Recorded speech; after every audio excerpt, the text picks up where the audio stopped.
अस्सलामुअलैकुम। रोशन पाकिस्तान में मैं हूं आपके साथ डॉक्टर ज़ुबिया शफीक। नाज़रीन, जैसा कि आपको मालूम है कि रोशन पाकिस्तान में हम आपकी मुलाकात करवाते हैं किसी न किसी एक ऐसे इदारे से या किसी न किसी एक ऐसी पर्सनैलिटी से जो कि पाकिस्तान की तरक्की के लिए, जो हमारी यूथ की तरक्की के लिए इनिशिएटिव स्टेप ले रही हैं, जो अपनी जगह पे कोई ना कोई नई चीज़, यूनिक चीज़ कर रही है हमारी यूथ को प्रमोट करने के लिए, पाकिस्तान को प्रमोट करने के लिए। तो आज हमारे साथ जो पर्सनैलिटी मौजूद है वो किसी तारुफ की मोहताज नहीं है। जी हाँ, आप फिल्म मेकर हैं, इसके अलावा आप मोटिवेशनल स्पीकर हैं, आप सोशल वर्कर हैं, आप टूरिज़्म में आपने जो है वो एक आला मकाम हासिल किया है। इसके अलावा आप क्या क्या हैं, ये सारा कुछ जानेंगे हम उनसे।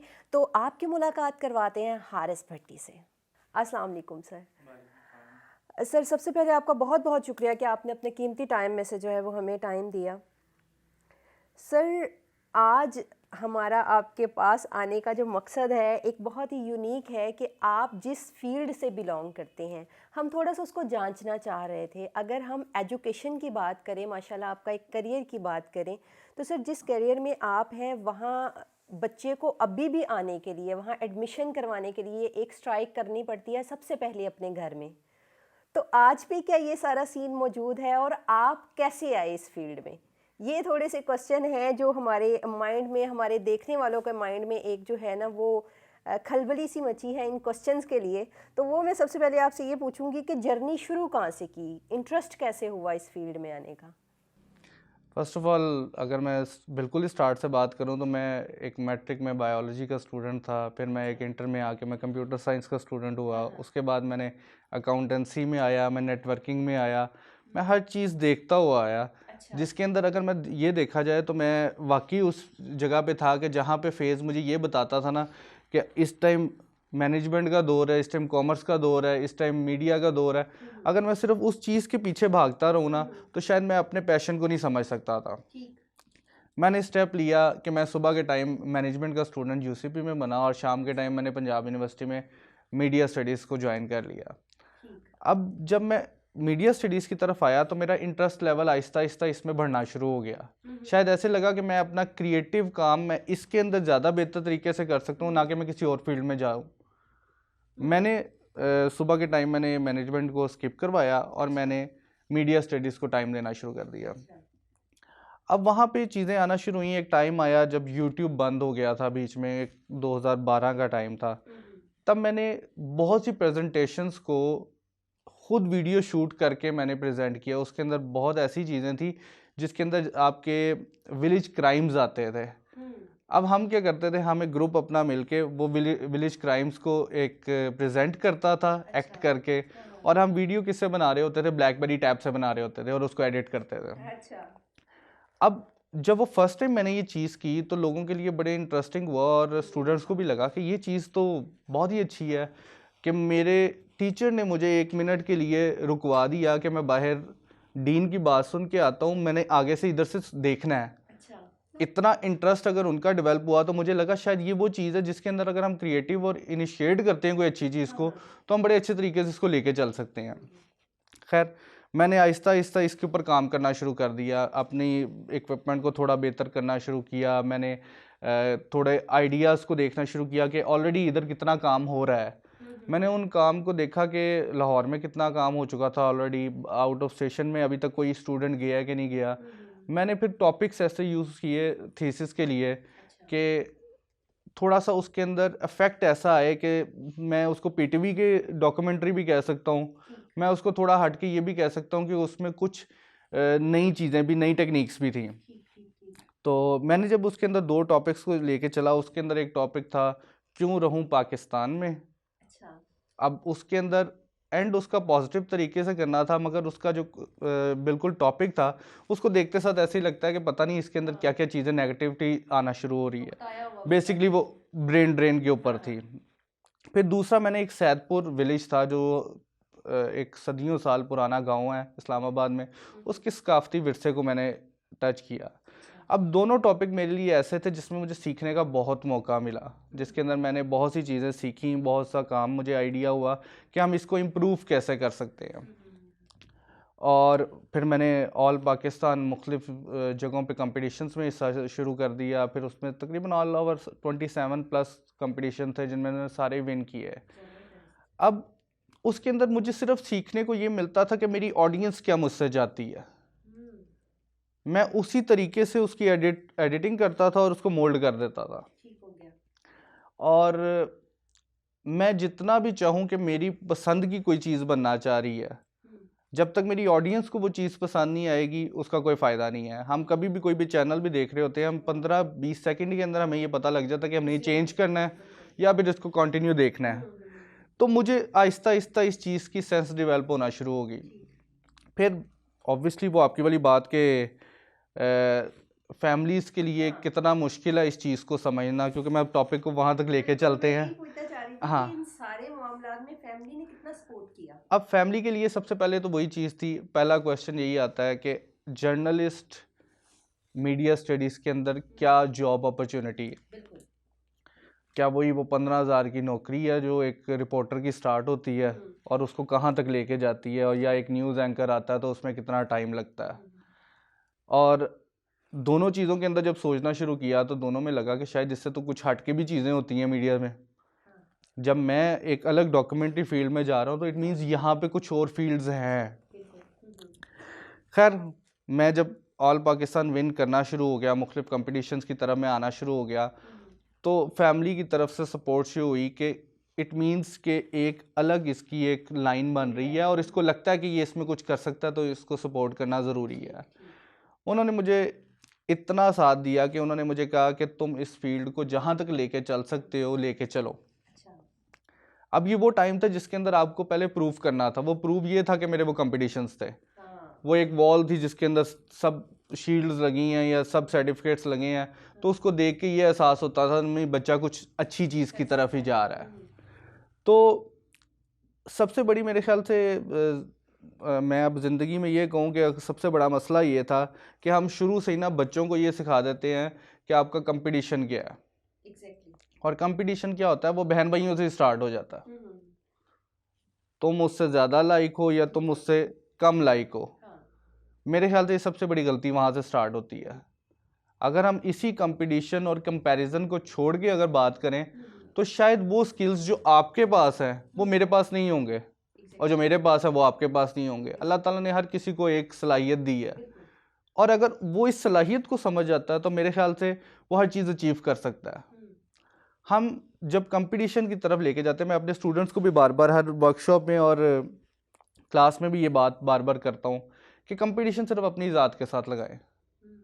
जब आप कंपटीशन अपनी ज़ात के साथ लगा रहे हैं तो आपको पता है कि आप पिछले साल क्या थे और आज अगले साल आप किधर पहुँचे हैं। अगर तो आपकी स्टेबिलिटी है, यानी कि आप उसके अंदर सिर्फ फर्दर मूव कर रहे हैं, तो इट मीन्स आप बहुत आगे जा रहे हैं। और अगर आप वहीं पे स्टेबल हो के आप एक जगह पे खड़े हो गए तो इट मीन्स कि आप अपने ना पैशन को लेके चल रहे हैं, ना आप अपनी कामयाबी को आगे लेके चल सकते हैं। तो मुझे ये लगता है ये सबसे बड़ी गलती पेरेंट्स की तरफ से ये होती है कि वो कंपैरिजन और कंपटीशन की तरफ लेके चलते हैं। क्लासेस में भी यही है, पेरेंट्स में भी ये होता है सर। जब बच्चा स्कूल में जाता है तो वहाँ सेकेंड उसका कंपटीशन बिल्कुल स्टार्ट हो जाता है, फिर आगे वो चलता रहता है, वो ऑनवर्ड चलता रहता है। और मुझे क्या लगता है कि अगर ये चीज़ ना की जाए तो हर बंदे में, जैसे आपका कहना है कि हर बंदे में एक यूनिक अपनी बिल्कुल क्वालिटीज़ हैं, तो फिर तो डिफरेंट कैटेगरीज हर चीज़ का स्कोप अलहदा से होगा ना। बिल्कुल लेकिन यहाँ पे जब बात की जाए, जब स्टडी की हम बात करते हैं, मैट्रिक लेवल तक बच्चे को कहा जाता है साइंस में अच्छे मार्क्स करोगे तो आगे आप मेडिकल फील्ड में जा बिल्कुल सकोगे, इंजीनियरिंग फील्ड में जा सकोगे। इन दो फील्ड से हट के कोई फील्ड हमारे माइंड में आती नहीं है। तो उसमें कहीं ना कहीं क्या हमारे ये जो यूनिवर्सिटीज़ हैं, हमारे कॉलेजेस हैं, ये रोल प्ले नहीं करते हैं अपना, कि जितना स्कोप ये उनका दिखाते हैं। एक स्कोप की भी बात होती है ना सर, जिस चीज़ का भाव जितना ऊंचा होता है उसको उतना लोग अचीव करने की बिल्कुल कोशिश करते हैं। जिसको इतना वो नहीं, प्रेजेंट ही नहीं वैसे किया जाता, तो वो कहीं ना कहीं बंदे को लगता है कि इसका यहाँ पे अगर कोई क्राइटेरिया नहीं है तो आगे भी नहीं होगा। शायद मेरे ख्याल से ना मीडिया एंटरप्रेन्योरशिप की कमी है, ये सब्जेक्ट नहीं है। शायद हमें उस चीज़ की तरफ लेके चलना चाहिए ताकि लोगों को ये पता लगे कि आप अगर ये डिग्री कर भी लेते हैं कंप्लीट, तो इसके बाद आपके पास अपॉर्चुनिटीज़ क्या है। अगर मेडिकल और इंजीनियरिंग की बात करते हैं तो शायद वो पुराने दौर से वो चीज़ चलती आ रही है कि इसके अंदर ये अच्छी खासी डोमेन्स आ जाती हैं। आप ये अगर करेंगे तो आप इजीली सक्सेस की तरफ चले जाते हैं। अब आहिस्ता आहिस्ता जब फील्ड्स चेंज होना शुरू हुई, अगर मैं मीडिया की भी बात करूं तो हमें इतनी अपॉर्चुनिटीज़ आ गई कि इस टाइम हर कोई डिपेंडेंट मीडिया पे है। अगर मैं एक डॉक्टर की बात करूं तो उसको भी एक मीडिया पर्सन की ज़रूरत है, वो बेशक डिजिटल मार्केटिंग का या बेशक उसको वो एक कमर्शियल ऐड चाहिए। बिल्कुल। इसी तरह एक इंजीनियर की बात करें तो जब वो कोई होटल घर कुछ भी बनाता है तो उसको मार्केटिंग और ब्रांडिंग के लिए फिर किसकी ज़रूरत है? उसको मीडिया पर्सन की ज़रूरत है। तो मुझे लगता है कि हम लोग जिस तरह काम कर रहे हैं तो सारी फील्ड्स हम पे डिपेंडेंट हैं। अब इसको अगर मैं पोर्ट्रे करूं किसी के भी सामने तो उनको लगेगा शायद इसके अंदर जॉब अपॉर्चुनिटी ज़्यादा, बाकियों में कम है। तो हमेशा हमने अपनी बिल्कुल। अब अगर हम उसी के ऊपर बात करते हैं कि माइंड को कैसे एक जगह पे स्टक करना है, तो वो ऐसे ही हो सकता है कि आपने अपनी फील्ड को खुद बताना है, आप किस में स्किल्स रखते हैं। अब मैंने बहुत से ऐसे इंजीनियरिंग के स्टूडेंट देखे, बहुत से ऐसे मेडिकल के स्टूडेंट देखे, मैं जजिंग के लिए इन यूनिवर्सिटीज़ में जाता रहा हूँ, तो बहुत अच्छे वीडियोग्राफर हैं, बहुत अच्छे फोटोग्राफर्स हैं, और उन्होंने अपनी उस फील्ड के साथ इसको प्रेफरेंस दी है। अब उसको प्रेफरेंस देने का मकसद क्या है? जाहिर बात है, जो वो एक फैमिली की तरफ से चीज़ चलती आई थी, उन्होंने वो डिग्री तो ले ली, मगर जिसमें इंटरेस्ट था पैसा उसी में उन्होंने कमाया। और मेरे ख्याल से सबसे बेस्ट चीज़ भी वही है जब आपका शौक आपका जरिया माश बन जाता है। अच्छा सर, ये इतना स्नेह, ये जो आपकी पूरी जर्नी है, कहीं पे ऐसा हुआ कि आप डिसहर्ट हुए हो, आपको लगा हो कि नहीं ये फील्ड छोड़ के ना कहीं किसी और फील्ड में जाता तो ज़्यादा अच्छा था इस पूरे टाइम में? नहीं, मुझे शायद ये चीज़ समझ आ गई थी कि मैं कुछ भी कर रहा हूँगा, अगर मुझे ये पता है कि मैं इसके अंदर बेस्ट बन सकता हूँ, अपनी चीज़ में बेस्ट सामने लेके आ सकता हूँ, तो मुझे तो अभी भी ये लगता है कि मैं कोई भी चीज़ कर रहा हूँ तो मुझे उसके अंदर अपना बेस्ट देना है। वो चीज़ सही हो सकती है, वो मुझे मीडिया फील्ड नहीं इतनी ज़्यादा इंपॉर्टेंस लग रही होगी। मुझे ये लग रहा है मैं अगर टूरिज़्म के ऊपर काम कर रहा हूँ तो मेरे लिए, अगर टूरिज़्म मेरे लिए बेस्ट है तो मैं उसके ऊपर अच्छे तरीके से काम करूँ तो मैं उसके अंदर भी अपनी कामयाबी लेके जा सकता हूँ। अच्छा सर, जब आपके पास स्टूडेंट आता है तो आप सबसे पहले उसमें क्या क्वालिटी देखते हैं कि ये कर सकता है, नहीं कर सकता? कोई ऐसी एक स्पेसिफिक चीज़ आप देखते हो? मेरे ख्याल से सबसे पहले उसकी परसेप्शन, उसकी सोच को देखना पड़ता है और उसके पैशन को देखना पड़ता है, क्या वो वाकई उस चीज़ के अंदर इतना इंटरेस्टेड है। और दूसरी चीज़ आती है, देखिए इंटरेस्ट के बगैर तो कोई भी चीज़ नहीं होती। और जब भी हम किसी को वैल्यूएट करते हैं तो हमें ये पहले पता लग जाना चाहिए कि वाकई वो इस चीज़ के अंदर इंटरेस्टेड है, तो हम इसको फर्दर इसके ऊपर काम किया जा सकता है। और 50 बच्चे हैं, अगर उसमें से 30 इंटरेस्टेड हैं और 20 नहीं है, तो मेरा मेन फोकस तो उन पे होना चाहिए जो 20 नहीं है। वो क्यों नहीं है? अब उनको जब तक मैं उस इंटरेस्ट लेवल और उन तक नहीं अपना मैसेज पहुंचा सकता तो सबसे बड़ा फेलियर वो मेरा होगा। क्योंकि देखें, जो ऑलरेडी इस फील्ड को समझ के और इंटरेस्ट के साथ आ रहे हैं तो इट मीन्स वो कुछ ना कुछ पढ़ के आ रहे हैं। जो नहीं करके आ रहे और वो फिर भी इस डिग्री में आए हुए हैं, उनकी वजह क्या है? पहले तो उनके क्वेश्चंस को देखना है। मैं सबसे पहले दिन ही क्लास का ये पूछता हूँ कि आपके इस सब्जेक्ट में आने का मकसद क्या है, इस फील्ड में आने का मकसद क्या है। या तो ये टाइम पास है, या तो आपका शौक़ है, या इसको प्रोफेशन लेके चलना चाहते हैं। वो सब चीज़ें जब मुझे पता लग जाती हैं तो मुझे हर स्टूडेंट का पता लग जाता है इसने किस तरह का काम करना है। सर ऐसा होता है कि कई लोगों का पैशन भी नहीं होता, वो फिर भी बिल्कुल आते हैं। बिल्कुल। तो वो क्यों आते हैं? बेसिकली कईयों को लगता है कि शायद ये सबसे आसान डिग्री है। अच्छा। ठीक, ये अगर आप कुछ भी ना करें तब भी हो जाती है। लेकिन डिग्री आप मेरे ख्याल से मेडिकल की भी करना चाहें ना तो वो भी हो ही जाती है। बड़े बच्चे मैंने ऐसे देखे हैं जिनको मुझे आइडिया है कि वो नहीं कर सकते लेकिन वो करके बैठे होते हैं। अच्छा। तो जहाँ तक मुझे लगता है ना कि अगर हम शौक़ के वजह से कर रहे हैं तो शायद उनका इंटरेस्ट प्रोफेशनली भी उस चीज़ में चला जाएगा। लेकिन सर प्रैक्टिकल में फिर वो कामयाब नहीं होते, पर एक डिग्री तो कर लेते हैं लेकिन प्रैक्टिकल वर्क तो बहुत ज़्यादा देखिए, ज़रूरी है वो मुझे लगता है वो जो शौक़ के अलावा आते हैं ना, जो सिर्फ डिग्री लेने आते हैं, उनका family background as a business उनका कुछ और होता है। वो एज अ डिग्री उसको सिर्फ ले रहे होते हैं। लेकिन कई मैंने ऐसे स्टूडेंट देखे हैं जिनको इतना इंटरेस्ट होता है कि मैं अगर उनको प्रोफेशनली कोई इक्विपमेंट नहीं भी देता ना, वो अपने मोबाइल से भी वैसी चीज़ निकाल के मुझे दे देंगे, क्योंकि उनका शौक़ है। और मैं पहली अपनी चीज़ अगर मैं स्टूडेंट से स्टार्ट करता तो मैं मोबाइल से ही शुरू करवाता हूँ। अगर उस मोबाइल को वो अच्छे तरीके से यूज़ कर सकता है, एक आम मोबाइल भी बहुत है, बिल्कुल, लेकिन उसका एंगल उसके ऊपर डिपेंड कर रहा है कि वो मुझे क्या चीज़ दिखा रहा है अपनी आंख से। अब एक कमरे के अंदर अगर मैं सब हम लोग कैमरास पकड़ के बैठ जाएं तो ऑब्वियसली जब 4 तस्वीरें अलग सी निकलेंगी तो मुझे पता लग जाएगा कि कौन सी बेस्ट है, क्योंकि बेस्ट तो एक ही होगी, लेकिन हर किसी की सोच डिफरेंट होगी, वो इसमें से क्या देख रहा है। तो मेरे ख्याल से तो मुझे सबसे ज़्यादा एवेलुएट करना आसान हो जाता है जब मैं उन्हें एक छोटी सी ये एक एक्सरसाइज दे देता हूँ। सर बचपन में कैसे स्टूडेंट थे आप? बचपन में मैं बहुत ब्राइट स्टूडेंट था, शायद मैं उसके बाद नहीं था, लेकिन मैं बचपन में बहुत ब्राइट स्टूडेंट था कि मेरी पोजीशन फर्स्ट सेकंड ही रही है ओवरऑल। लेकिन उसके बाद एक मैट्रिक 9th-10th के मैं एक नॉर्मल स्टूडेंट की तरह मैं अपने आप को लेके चलूँगा। फिर उसके बाद मैं जीसी यूनिवर्सिटी गया, वहाँ पे भी मैं एक नॉर्मल स्टडी की। फिर उसके बाद आके जब पंजाब यूनिवर्सिटी में आके मैंने इसी डिग्री की तरफ आया, तब मैंने शायद अपने जीपीए को नहीं देखा था, वो ऑलरेडी जीपीए एक अच्छा आ गया था, लेकिन मैंने हमेशा देखा था कि मैं इससे सीख क्या रहा हूँ। और वो सीखने का जो फेज़ है वो मैंने आज तक जारी रखा है। वो बेशक मुझे अपने स्टूडेंट से सीखना पड़ता है या मुझे अपने से सीनियर से सीखना पड़ता है, लर्निंग फेज़ नहीं आपका ख़त्म हो सकता। सर पेरेंट्स इसमें, जैसे पहले भी हमने बात की कि एक रोल प्ले करते हैं, कहीं इख्तलाफ हुआ आपके साथ पेरेंट्स का, आपकी मदर का, आपके फादर का, कि नहीं ये तुम क्या कर रहे हो? नहीं, मैं ब्राइट माशाल्लाह तुम स्टूडेंट हो, किसी भी फील्ड में आराम से जाके पैसे कमा सकते हो, क्यों इतना अपना सर खपाई कर रहे हैं? खैर एक चीज़ थी कि जब इतने साल स्ट्रगल की है इस चीज़ के ऊपर, तो अब शायद वो भी इस चीज़ को देखना चाह रहे हैं कि मैं इसको किस तरह लेके चलता हूँ। लेकिन अगर वही बात की जाए कि पैसे कमाने वाली चीज़, तो पैसा कमाना मैं अब एक डिफरेंट तरीके से कहूँ कि सिंपल है, आसान नहीं है। पैसा कमाना सिंपल है मगर आसान नहीं है। अब उसके अंदर बिल्कुल बिल्कुल उसके ऊपर सोचना पड़ता है। अब मेरे पास इतनी अपॉर्चुनिटीज़ होंगी कि मेरे लिए कोई एक, अगर मैं बिल्कुल नहीं, मैं अगर सोच भी रहा हूँ ना कि मैं एक अर्न करना चाह रहा हूँ, एक हैंडसम अमाउंट करना चाह रहा हूँ, तो मेरे पास बहुत अपॉर्चुनिटीज़ हैं कि मैं किस जगह से कर सकता हूँ। लेकिन अभी जिस फील्ड को स्ट्रगल करते करते 10 साल गुजार दिए कि मैं इस चीज़ को एक मुकाम पे लेके जाना चाह रहा हूँ, तो मैं अगर समझूँ कि मेरा यही साल था जिसके ऊपर मैंने काम करना था और मैं पीछे से स्किप कर दूँ, तो मैं ये बहुत बड़ी गलती करूँगा। मुझे इसके ऊपर एक पूरी एफर्ट जहाँ तक लगाई है, मुझे अब इसको लगानी है। सर पाकिस्तान में कितना स्कोप देखते हैं आप? क्योंकि जैसे आपने बात की कि इस फील्ड में भी पैसा बहुत है, बिल्कुल, लेकिन टेक्निकल तरीके से। बिल्कुल, तो सब लोग तो टेक्निकल होते नहीं हैं। बिल्कुल। तो आप क्या स्कोप देखते हैं कि पाकिस्तान में क्या स्कोप है? मैं तो आपको पहले भी एक बात की है कि क्रिएटिव होना बहुत बड़ा स्कोप है। आज उसको स्कोप माना नहीं जाता अब मैं आज unfortunately। एक छोटी सी एग्जांपल दूं तो आज एक टिकटॉकर भी अगर वो मिलियंस व्यूज पे लेके जा रहा है तो वो अपने लिहाज से वो उस फील्ड का क्रिएटिव बंदा है।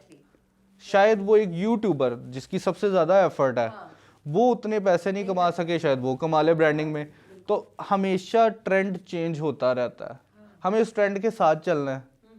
अब मैं ये तो नहीं करूँगा, बिल्कुल मैं अब ये नहीं कहूँगा कि मैं एक यूट्यूब पे वीडियोस करता था, मैं एक प्रोफेशनली काम करता था, मैं ये ट्रेंड आया तो मैं फ़ौरन इसी के साथ चल पड़ूँ।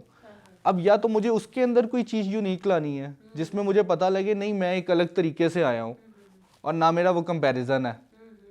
अब करते क्या है, ये आपस में ये चीज़ें शुरू हो जाती हैं कि ये एक नया ट्रेंड आ गया है, वीलॉगिंग अलग चीज़ है, यूट्यूब के अंदर अगर डॉक्यूमेंट्रीज है वो अलग चीज़ है। तो मेरे ख्याल से हमें अपनी चीज़ के अंदर बेस्ट रहना चाहिए, वही बेस्ट आपके लिए रहता है। सर माशाल्लाह आपने नेशनल इंटरनेशनल जो है काफ़ी ज़्यादा जो कंपटीशन है विन भी किए। सबसे आपको लगता है आपके लिए सबसे कामयाबी, सबसे खुशी वाली कामयाबी कौन सी थी जो आपको याद है कि ये जो मेरी एक जीत थी ना, ये मैं कभी नहीं भुला सकता? अच्छा, 2 थी। एक तो मेरे लिए एज अ प्रोफेशनल देखा जाए तो मेरी 4 कंट्रीज़ के अंदर मेरी डिस्प्ले हुआ काम मेरे लिए बड़े ऑनर की बात थी। मैं खुद नहीं उसके अंदर शामिल हो सका, मगर उन 4 कंट्रीज़ में मेरा काम डिस्प्ले हुआ है, ये बहुत बड़ी बात थी। लेकिन एज अ स्टूडेंट देखा जाए तो मेरे लिए जी की सवाबी के अंदर ना एक कंपटीशन था जिसके अंदर कोई 7-8 कैटेगरीज थी। तो हम 4 लोग सिर्फ पंजाब यूनिवर्सिटी से गए थे उसको compete करने के लिए। उन 4 लोगों ने वो सारे competitions के अंदर पार्टिसिपेट किया और वो हमारी जब वो पोजीशन अनाउंस होती थी तो हर बार पंजाब यूनिवर्सिटी, हर दफ़ा पंजाब यूनिवर्सिटी। तो वो एक अलग चीज़ थी कि हर यूनिवर्सिटी से 25 लोग 20 लोग सब जा रहे हैं। हमने अपना फोरमैन शो के नाम से मशहूर किया होता और सारे अवार्ड्स वहाँ से लेके आ गए। तो ये मेरे लिए बड़ी अच्छी चीज़ थी, जिसके ऊपर मैं लड़ के पंजाब यूनिवर्सिटी से गया था कि मैंने ये कंपटीशन में मैंने पार्टिसिपेट करना ही करना है। सही। अच्छा सर, गुस्सा किस बात पे सबसे ज़्यादा गुस्सा आ जाता है? गुस्सा ये भी एक अलग चीज़ है। गुस्सा नहीं आता, उसकी एक वजह ये है कि मैंने ना 3 महीने एज अ इंटर्नशिप कह लें कि मैंने यूफोन के अंदर किया था। अच्छा। यानी मेरी जॉब का समझ लें वही एक टाइम, चलो 3 महीने गुजारे, तो उसके बाद मैंने जॉब नहीं की, एज अ विजिटिंग फैकल्टी चलता रहा, लेकिन मैंने जॉब कहीं नहीं की। तो उस जगह ने मुझे ना बहुत कुछ सिखाया था। और उसमें सबसे ज़्यादा मेन चीज़ थी, जब आप कॉल सुनते थे तो जब आपको कोई कहता था ना कि इतने मसाइल आपके सामने रख देते थे, तो वो पेशेंस लेवल ना उसने बहुत ज़्यादा सिखाया। फिर आपकी ट्रैवलिंग आपको बहुत पेशेंस देती है, आपको बहुत कुछ सिखाती है कि आप सरवाइव कैसे कर सकते हो।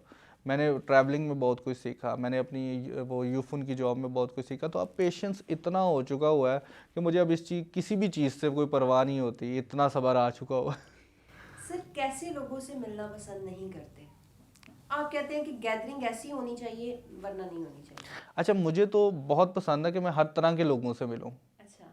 अच्छे से अच्छे और बुरे से बुरे। ठीक। बुरे से बुरे को मैं कैटेगराइज खुद नहीं कर सकता, मैं पता नहीं किस लेवल पे हूँ, नहीं, लेकिन वक्त के हाँ, साथ आपके लेकिन साथ मैच सोच नहीं होती लेकिन है। मुझे लगता है कि मैं हर बंदे से मिलके कुछ नई चीज़ उससे हासिल कर रहा होता हूँ, कुछ ना कुछ उसका एक पॉइंट मुझे वो सीखने को मिल जाता है। तो जितना इंटरेक्शन आपका कम्युनिटी के साथ रहता है, मुझे लगता है कि वो आपको बेनिफिट ही देता है। अच्छा, मतलब ऐसा नहीं होता है कि नहीं, ये जो लोग हैं ये मेरे साथ मैच नहीं करते, इनकी सोच मैच नहीं करती, तो मैं नहीं मिलूंगा इनसे, मुझे मेरा नहीं ख्याल है कि इनसे बात। पहली बात कि टाइम इतना होता नहीं है, लेकिन जितने लोगों के साथ मिलना होता है, तो ये नहीं है कि मैं बार बार उन्हीं से मिल रहा होता हूँ। तो ऑब्वियसली 1000 दिमाग हैं, तो 1000 दिमाग से कुछ ना कुछ तो अलग ही सीखने को मिलेगा। अच्छा सर, इतना टाइम हो गया आपको प्रोफेशनल लाइफ में, आपको अभी तक कितने स्टूडेंट आपने पढ़ाए होंगे, उनकी क्लासेस ली होंगी, आपको अपने जैसा स्टूडेंट मिला कि जैसा पैशन आप में था, जैसी सोच, ऐसा ही आपको लगता हो कि ये मैं हूँ? स्टूडेंट वाइज तो बहुत, मेरे ख्याल से मुझे याद भी नहीं मैंने कितने स्टूडेंट्स को ये लेक्चर्स दे चुका होऊंगा, लेकिन मुझे लगता है कि जो सिर्फ इन चीज़ों को फॉलो कर रहा है ना, जो मैं बातें कर रहा हूँ, जी जी। यानी मैं अपना स्किल ट्रांसफ़र करके ही निकलता हूँ। बिल्कुल। जो मुझे आता है मैं कम से कम उसको वो कम से कम कन्वे कर सकता हूँ, उसको ये भी कह सकता हूँ कि अगर वो बाद में सीखना चाहता है तो वो मुझसे टाई अप कर सकता है। ठीक। तो वो मुझे ये पता है कि जो लोग इस चीज़ को लेके चल रहे हैं वो अच्छा लेके चल रहे हैं। और जहाँ तक मेरी बात है, तो ऑब्वियसली हर तरह के स्टूडेंट डिफरेंट तरीके से आते हैं। मैंने अभी आपको अपनी एजुकेशन हिस्ट्री बताई, तो मैं भी एक डिफरेंट सब चीज़ें पढ़ता पढ़ाता मैं इधर तक पहुंचा। अब मुझे आसानी यही होती है कि जब मैं किसी को लेक्चर दे रहा हूँ तो मेरे सामने कोई अकाउंटेंसी का स्टूडेंट है, या कोई मैनेजमेंट का स्टूडेंट है, या कोई जर्नलिज्म है, बायोलॉजिकल है, फिजिक्स का है, तो मुझे पढ़ाना बड़ा आसान होता है। मुझे पता कि इसने किस तरीके से सोचना है। बिल्कुल। सिर्फ पढ़ाने के लिए, स्टूडेंट को अपनी तरफ अट्रैक्ट करने के लिए बेसिक रूल क्या होना चाहिए? एज अ टीचर अगर मैं आपसे पूछूं, as a lecturer, as a motivational speaker, या आपके सामने 50 बच्चों की क्लास है, या 100 की है, या 1000 बच्चों की क्लास है, तो उनको अपनी तरफ अट्रैक्ट करने का एक टीचर का बेसिक रूल क्या होना चाहिए? मैंने हमेशा लेक्चर एज अ थ्योरेटिकल नहीं दिया, मैंने हमेशा इंटरेक्टिव सेशन रखा है। वो इंटरेक्टिव सेशन के अंदर जब 50 बच्चे मेरे साथ बार बार कम्युनिकेट कर रहे हैं ना, तो इट मीन्स कि वो सब मेरे साथ इंगेज है। जहाँ मेरे साथ कोई इंगेज नहीं है, तो मैंने उसको इंगेज कैसे करना है, वो एक आर्ट है। मैंने हमेशा वही सीखा है कि अब सब स्टूडेंट्स को साथ लेके कैसे चलना है। अगर मैं वही एक वाइट बोर्ड के ऊपर सब चीज़ें लिखना शुरू कर दूं और वो चीज़ें बताना शुरू कर दूं, 1 घंटे बाद क्लास छोड़ के चला जाऊं, तो शायद वो मेरे लिए कभी भी बेनिफिट नहीं होगा। और मेरा टीचिंग में आने का भी मकसद यही था कि मैं अपने स्किल्स कम से कम किसी पे ट्रांसफ़र करना शुरू कर दूं। उससे मुझे ये फ़ायदा होता है कि हो सकता है मेरे ऊपर भी कोई क्वेश्चन आए कि ये चीज़ आपकी मिसिंग है, तो वो मैं उसके ऊपर स्टडी करना शुरू कर दूँ। अच्छा सर, पूरी आपकी इस जर्नी का कोई एक वाकया, जैसे आप टूरिस्ट भी हैं, तो जो बड़ा आपके लिए एक हॉरर हो, जो आप एक डरावना वाकया भी कह सकते हैं, या बहुत यादगार वाकया, कोई इस तरह की चीज़ हुई हो जो आप शेयर करना चाहें? हॉरर वाकया तो एक ट्रैकिंग के अंदर अगर चीज़ें देखी जाए तो बहुत सी होती हैं, जिसके अंदर हम ये देखते हैं। बाज़ दफ़ा होता है कि अब हमने तो कभी इतना किया ही नहीं, लेकिन मेरे लिए, मैं अपनी बात करूँ तो मेरे लिए तो यहाँ से पिंडी तक जाना ही एक हॉरर काम है कि 4-5 घंटे की ट्रैवलिंग। लेकिन आपने तो इतनी ट्रैवलिंग की और उसके बाद डिफरेंट जगहों पे आप जाते हैं, मुख्तलिफ लोग होते हैं, मुख्तलिफ चीज़ें होती हैं, आपको उनको फेस करना पड़ता है। तो कोई एक ऐसी चीज़, कोई एक ऐसा टाइम जिसमें आपको होता है, खौफजदा बंदा हो जाता है कि अब यहाँ से आगे क्या? नहीं, ऐसा कोई ऐसी चीज़ नहीं है, लेकिन मुझे इतना पता है कि मैंने ट्रैक्स 45 किलोमीटर तक के भी किए हैं। छोटे ट्रैक्स हैं, यानी कि प्रोफेशनल तो बहुत नहीं है, लेकिन मैं ये कह सकता हूँ कि एक सेमी प्रोफेशनल आप शूट करते हुए इतने किलोमीटर्स करें तो ये बहुत होता है। तो उसके अंदर मुझे काफ़ी चीज़ें थी कि मैं रात को एक मरतबा कैंप में थे हमने, तो बाहर आवाज़ें आ रही थी, अच्छी खासी आ रही हैं। तो बाद में हमें सुबह पता लगा तो स्नो लेपर्ड था वहाँ पे, उसने यॉर्क का अटैक किया था। फिर हमने उसको थोड़ा सा शूट किया कि वहाँ पे वो यॉर्निंग, एक यॉर्निंग तो नहीं होती उसकी, वो होती है यॉर्क, अपने तरीके से ना उसको अफसोस करते हैं उस चीज़ का। तो वो हमने उसको शूट किया, तो वो एक इंटरेस्टिंग चीज़ थी। लेकिन हॉरर में ये चीज़ आती है कि हम कभी भी ट्रैकिंग के अंदर हो, ऑब्वियसली आप इस ऐसे एरियाज़ में जा रहे होते हैं और ट्रैकिंग कर रहे होते हैं, तो कई मरतबा आपको ये चीज़ें फील करती हैं, और वो फील कराती हैं, होती हैं, एग्जिस्ट करती हैं, हम इस चीज़ को मानते भी हैं। तो ऐसा मुझे कभी इस चीज़ में नहीं हो, क्योंकि आदत हो चुकी हुई है। ठीक। अच्छा, जैसे स्टूडेंट के लिए कोई मैसेज आप देना चाहें, जो हमारे स्टूडेंट हैं, आजकल के जो बच्चे हैं, उनके लिए कोई एक मैसेज कन्वे आप करना चाहें? आजकल के बच्चों को सबसे पहले तो यही कहेंगे कि सबसे पहले पेशेंस रखें। पेशेंस बहुत ज़रूरी है। पेशेंस इस टाइम मैं अगर इन स्टूडेंट्स की तरफ देख रहा हूँ तो पेशेंस नहीं है। 1 साल का 10 साल का एक्सपीरियंस है और वो उसके साथ कंपेयर करना शुरू कर देंगे कि मैं अभी इस जगह पे कैसे पहुँच सकता हूँ, तो वो कभी भी नहीं पहुँच सकता है। उसके लिए एक पेशेंस चाहिए। हाँ, हो सकता है आप 2 साल में उतनी अचीवमेंट कर लें, लेकिन आप बिल्कुल शॉर्टकट यूज़ ना करें, फिर अपने पैशन को लेके चलें। अगर आपका पैशन अच्छा है और आप उस चीज़ को फॉलो कर रहे हैं, तो ऑब्वियसली आप एक कामयाब होंगे अपने मकसद में। आप अपने गोल को कामयाब करेंगे, तो कभी भी तेज़ी ना करें। Slow and steady always win the race. तो मेरे ख्याल से उसको तरीके से ही चलना चाहिए। आप एक पहला स्टेप लेते हैं, एक बेबी स्टेप होता है, वो आहिस्ता आहिस्ता वो आपको इतना, आपका स्टेमिना और आपको पेशेंस के साथ आपको उस जगह पे ले जाता है कि आप चोटी तक पहुंच जाते हैं। और सर, लास्ट क्वेश्चन पेरेंट्स के लिए, कि जो पेरेंट्स अपने बच्चों को उनके मुताबिकत से फील्ड चॉइस नहीं करने देते, उनके लिए एक मैसेज। पेरेंट्स के लिए, अब एज अ पेरेंट भी मैं अगर सोचूं तो मैं तो हमेशा यही कहूँगा कि मैं चाहूँगा कि मेरा बच्चा भी अगर है तो वो अपने पैशन को लेके चले। वो किसी भी चीज़ का पैशन हो सकता है। ज़रूरी नहीं है कि वो मैं अपनी एक डोमेन में देखूं कि मैं एक जगह पे स्टैंड कर रहा हूं तो वो अब उसी के लिए वो है। वो खुद सोचे उसने किस चीज़ में लेके जाना है। और टाइम लगता है ऑब्वियसली, एक पेरेंट्स को भी टाइम लगता है उसकी फील्ड को समझने में। हम कभी भी फैशन डिज़ाइनिंग को भी नहीं समझ पाएंगे जब तक कि उस फैशन डिज़ाइनिंग को तरीके से हम देखना नहीं शुरू करेंगे। हम कभी भी मैनेजमेंट स्टडीज़ को नहीं देख सकेंगे, हम बैंकिंग की फील्ड को नहीं समझ सकेंगे जब तक उस फील्ड को हम समझेंगे नहीं, और उसके लिए टाइम देना ज़रूरी है। जब पेरेंट्स उसकी फील्ड को टाइम देंगे तो वो समझ जाएंगे कि क्या ये बच्चा सही रास्ते पे जा रहा है कि नहीं जा रहा। तो मेरे ख्याल से पैशन को फॉलो ऐसे ही किया जाता है। अच्छा सर, वॉल ऑफ काइंडनेस, ये एक यूनिक आइडिया कैसे माइंड में आया?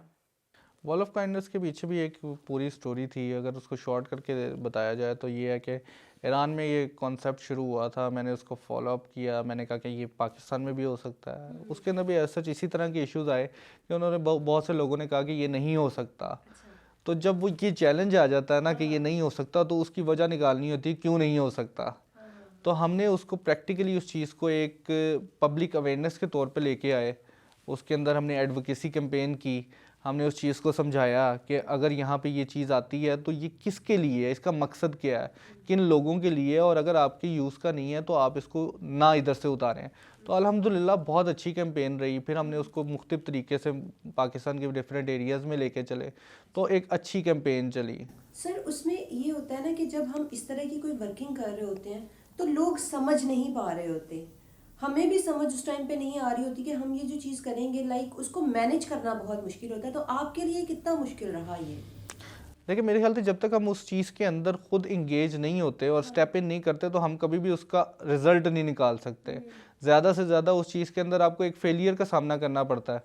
तो मेरे ख्याल से आपको हर चीज़ के अंदर स्टेप इन होना ज़रूरी है। अगर मुझे लगता कि ये नहीं हो सकती और मैं कहता कि ये करनी ही नहीं बनती, मैंने उस चीज़ को ये इनिशिएट लाजमी कर लिया कि ये एक मर्तबा करना ज़रूर बनती है, इसके अंदर क्या चीज़ें चेंज हो सकती हैं वो हम करते जाएंगे। मसलन एक वॉल ऑफ काइंडनेस के अंदर मैं कॉन्सेप्ट ले आया, लेकिन अब मुझे ये पता है कि उस वॉल ऑफ काइंडनेस के ज़रिए मैं कितने लोगों तक पहुँच सकता हूँ। अब मैंने उसका तरीका का चेंज किया, मैंने कई लोगों के डोर स्टेप तक ले गया, कई लोगों को मैं मुख्तलिफ सिटीज़ के अंदर एक पूरे पार्सल्स के सूरत में लेके गया। तो मुझे ये पता लग गया कि ये मेरा एक बेबी स्टेप जो था, इसने मुझे और बहुत से रास्ते दिखा दिए। तो मुझे तो अभी भी मैं कहीं भी किसी भी सिटी में जाता हूँ और अगर मुझे वो वॉल ऑफ काइंडनेस देखने को मिलती है तो मुझे बड़ी खुशी होती है, क्योंकि मैं उसको ऑन नहीं कर रहा। जब मुझे मुख्तलिफ शहरों से कॉल आती थी तो मैं सिर्फ यही कहता था कि आप अपनी सिटी में ये करें, अच्छा अच्छा, आप इसको इनिशिएट करें, ये आपकी है। ठीक हो गया। तो अगर मैं इसको ये कर लेता कि मैंने ही जाके हर जगह इफ्तिताह करना है, तो वो कभी भी नहीं फैलनी थी। तो वो एक मुझे अच्छा लगा कि हमेशा आप दूसरों को इनिशिएट करने का मौका दें, और वो जो मौका मिलता है तो वो ऑटोमेटिकली उस चीज़ को वो खुशी से करते हैं। और सर मेरे ख्याल से ये जब तक ये चलती रहेगी, अचीवमेंट तो आप ऑन नहीं कर रहे, वो एक अलग है, लेकिन एक आपने जो सोच सोची वो वही हमेशा चलती रहेगी कि पाकिस्तान में, मतलब किसी कंट्री में तो हम यूरोपियन कंट्रीज़ में बहुत सारी चीज़ें देखते हैं, लेकिन हम अपने मुल्क में उन चीज़ों को नहीं करते हैं। लेकिन अब अगर यहाँ पे लाए हैं और वो चीज़ अब ऑनवर्ड जहाँ तक चलती रहेगी, तो वो एक चीज़ तो रहेगी ना कि आपकी एक सोच थी। ये एक बहुत अच्छी माशाल्लाह आपकी सोच थी। अल्लाह ताला आपको इसी तरह के मज़ीद ऐसी सोशल एक्टिविटीज़ करने की जो है वो हिम्मत दे। बहुत बहुत शुक्रिया सर आपका कि आपने जो है हमें अपने कीमती टाइम में से टाइम दिया। तो नाज़रीन, जैसा कि आपने देखा कि हमारे साथ एक माशाल्लाह जो है वो, आप उनको सोशल वर्कर कह लें, आप उनको टूरिस्ट कह लें, या आप उनको मोटिवेशनल लेक्चरर कह लें, कुछ भी कह लें, आज के इस प्रोग्राम में आपके माइंड में स्टडी के हवाले से, आपके माइंड में जो है किसी भी फील्ड को चूज़ करने के हवाले से कोई भी मिसकंसेप्शन होगी वो आपकी क्लियर हो चुकी होगी। आज के रोशन पाकिस्तान का वक्त यहाँ पे होता है ख़त्म। आपसे मुलाकात होगी इंशाल्लाह नेक्स्ट प्रोग्राम में। तब तक के लिए अल्लाह हाफ़िज़।